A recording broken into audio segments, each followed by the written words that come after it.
Let's jump into the One Talk framework that helps scale your message and products out to hundreds, thousands, even millions of people, and takes people who are interested or just kind of viewing your content and turns your content into buyers, because that's what you're interested in, getting people to make a buying decision. Now, you've probably seen most coaches, experts, consultants, they get up and they try and do a presentation and they don't know the framework to bring people through. So they get on a podcast and they get no buyers. They get booked on a stage, nobody buys. And at the end of the day, they're not getting people to convert and buy from them. And they go, this online stuff doesn't work. And they get frustrated. They throw their hands up in the air and they're upset. I know this because I started out this way. I've done tens of millions of dollars selling from stages, YouTube shows, webinars, sales presentations over the last decade. And I've done nearly $50 million, mostly as a result of online marketing. Now, the structure to a presentation matters. If you don't hook people with something engaging right out of the gates with a good headline, people aren't paying attention. That's the number one rule. Secondly, you got to hit the problem. If you don't hit people with the problem and let them know that you understand the problem and the frustration that they're going through, if you don't understand them and you don't understand their problem, why should they listen to your solution? So every presentation needs to have a good headline and a good hook, and it needs to identify with a problem that the customer or potential customer has. Then at that point, you need to get into the solution. What are you going to tell them? What are you going to teach them, right? In this video, I'm going to break down 3 parts to a presentation for you. One is the intro to a presentation. The second is the content and the body. And the third is the close. And all along the way, how are you pitching to actually get people to take action, to book calls with you, or actually buy your products and services, all right?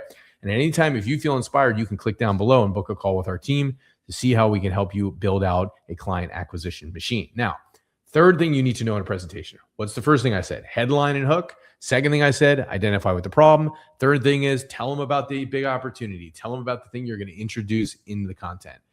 So those are the 3 things in your opening. Now, somewhere in there as the 4th thing, you got to introduce some credibility, whether it's through a story or whether it's through some stats.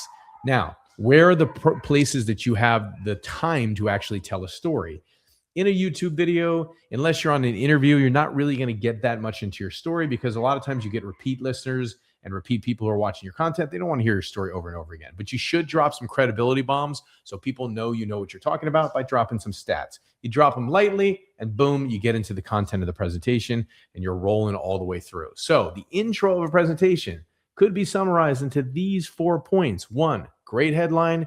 2, hit them with the problem. What's the problem they're facing? So they know you understand them. Number 3, introduce the solution or the opportunity of what you're going to teach in the video. Number 4, hit them with some stats or a story. If you're on a stage, you can do a story because you can captivate the audience. If you're on an interview, you can do a little bit of a story because it's kind of, they're there for the conversation, a little bit about the storytelling.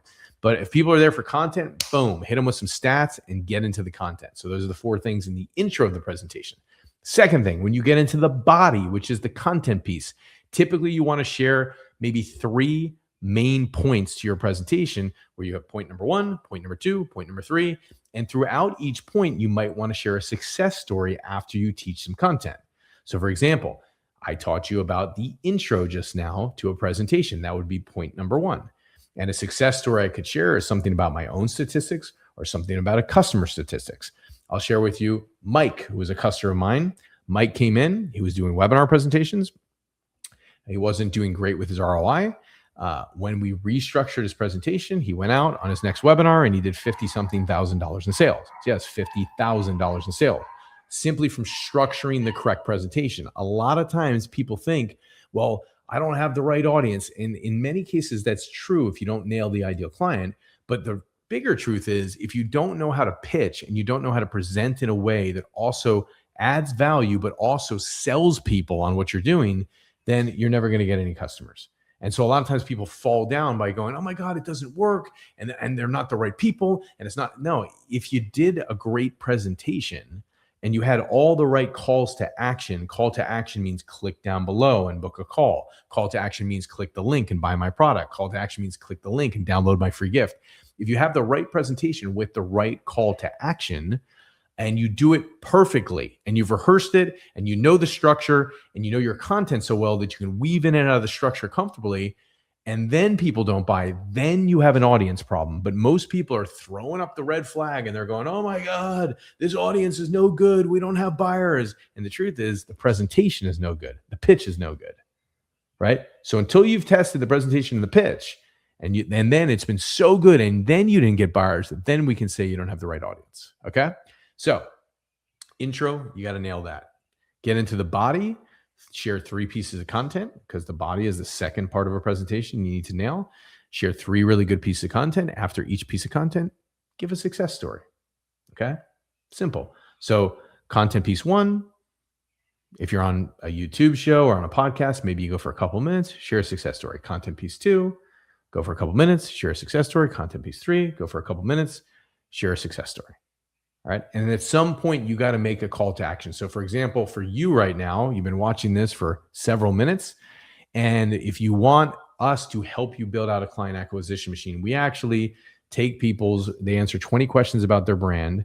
And then we run those 20 questions through 25 years of my presentation, marketing, and sales formulas. And we spit out all of your marketing content. And then with the push of a button, we build out an entire funnel. What used to take people months and months and even years to get to, we get to in literally about 60 minutes. And if somebody's super slow, 2 hours, it's done for them. So if you want to book a call and see how that works for you, you can do that down below. All right. Now that was an example of a call to action. All right. I've given some valuable content, and then I say, click down below if you want some additional help. And you notice I've done that 2 times throughout this presentation. So if you're doing a video that's 7 to 8 minutes long, you might make 2 calls to action. If you start going to maybe 9 or 10 minutes long, maybe 3 calls to action. Make sense? But if you're doing a longer presentation, let's say you're doing something 10 minutes, 20 minutes long, and you don't make at least 3 calls to action, then you're not doing it right. You have to do it, because if I make the first one and I'm going on for 5 minutes, people forget, and they need to be reminded. Think about the last time you were marketed to. You're driving down the road. You see this billboard with Netflix. You see a movie and you're like, oh, that sounds like an interesting movie. You get home and then your spouse is talking about the same movie. Now you heard it twice. Then maybe 2 days later, you see it pop on your scroll in like Instagram or something. You see the third time. So the third time you're seeing it, you're really paying attention. You're considering, I'm going to go see that movie. People have to hear things and see things multiple times. I remember a time I was up on stage. I was doing a talk. I got up on stage in person, not a virtual stage. I closed a large percentage of the audience. I crushed it. This guy got up after me, watching him on the stage. He gets off the stage. He closes very few people in the room. And he says to me afterwards, he's like, man, my presentation must not have been really good. I'm like, your freaking content was amazing, dude. I loved it. It was incredible. Problem is, at the end, you made 1 call to action. You said, oh, if you're interested, here's my product. Go ahead and buy it. That never works, man. First call to action you make, somebody turns around and like, is he talking to me? Second call to action you make, people are like, oh, maybe he's talking to me. Third call to action, they're paying, oh, he's talking to me. So when you're doing a stage presentation, I told him, you're doing like 9 call to actions throughout a stage presentation. I mean, I've sold programs that are $100,000, $200,000 from the stage. And when I've sold those, sometimes throughout the course of the presentation, there's 11 to 15 call to actions. Now, that's through a 90-minute or 2-hour presentation, and I'm telling stories and I'm engaging, I'm entertaining along the way. So you need to decide like what platform are you on, but the structure is the same. You see what I'm saying? So the structure that I give in a 90-minute presentation is the same structure that I deliver in a 10-minute presentation. And again, the intro is problem, a headline, problem, introducing the solution or what you're going to talk about today, and the stats/story. The body is content, share success story. Content 2, share success story. Content 3, share success story. Okay. And then finally, you have the close, and the close is the final call to action that you're making. Now, if you're on like a YouTube show or a podcast, your call to action is going to be pretty simple. You're going to be a little bit more specific at the end and say, hey, I want you to go do XYZ, and tell them like what they're going to get when they do XYZ. Rather than in the middle, you might just tell them, hey, go get XYZ. Here's why. But at the end, you're a little bit more specific. Now, if you were selling a product, the close, because the close is the final piece of a presentation, if you're selling a product, the close is going to be much longer. And there's like anywhere from 11 to 26 points in a close that one needs to hit to crush it, depending on what you're selling. But if you're offering up something free, you don't need to hit 11 to 26 points. If you're offering up the free thing, you just simply go at the end of the presentation, hey, I hope you really enjoyed the content. For example, on YouTube, you can like down below or subscribe to the channel. But really, if you want to get some additional help and you're at the point where you really know you want to crush it on presentations and you want your presentations to live across multiple platforms, you should book a call down below, because the first thing that you actually need is you need to get your brand and your ideal client nailed and your offer for going online nailed.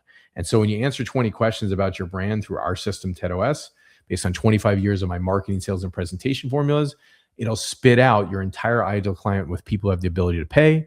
It'll spit out your message, your story, your offer in phase one will all be done within minutes. Then phase two will be done within minutes. Your ads, your emails, your video sales letter scripts, your funnel page copy. And with a click of a button, the entire thing will be deployed. Your funnel will be built inside a CRM all in 60 minutes. If you want that, you should book a call and get on the phone with one of my team members to see how it works. So notice what I did there. I made it more specific and I gave you an opportunity to go book. All right. And so that is a more thorough call to action. Now, if I was selling something, it would be go on for way longer. But on YouTube, I don't think I've ever sold anything on YouTube. I just offer up free stuff to give people an opportunity to take a look to see if they want to work with us more deeply. Make sense? So that's how you should do it. So in summary, final things are you have the intro to the presentation, you have the body or the middle of the presentation, and you have the close in the presentation. Those are the three components there. Anybody can learn this structure, because here's the truth, and here's the main secret, and this is probably one of the best parts I'm sharing with you right now. You know your content. If you have a structure to be free to actually communicate your content with, you will crush it. I remember Brandon Hawk, a pastor that first started working with me years ago, knows his content, but had no idea how to do a presentation that leads up to a sale. I coached him on it. He did his first seminar, 42 people in the room, did $241,000 in sales.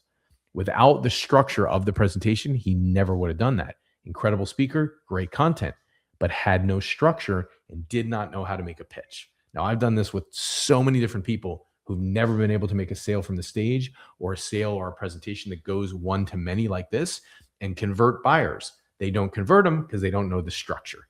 And when you have the structure and you just learn it and you do it over and over and over again, it's second nature. Look at me. I'm not looking at one note right now. I haven't looked at one piece of paper right now. I don't need it. I know the structure.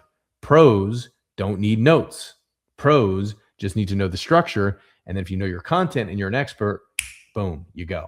Hope this serves you. See ya on the other side.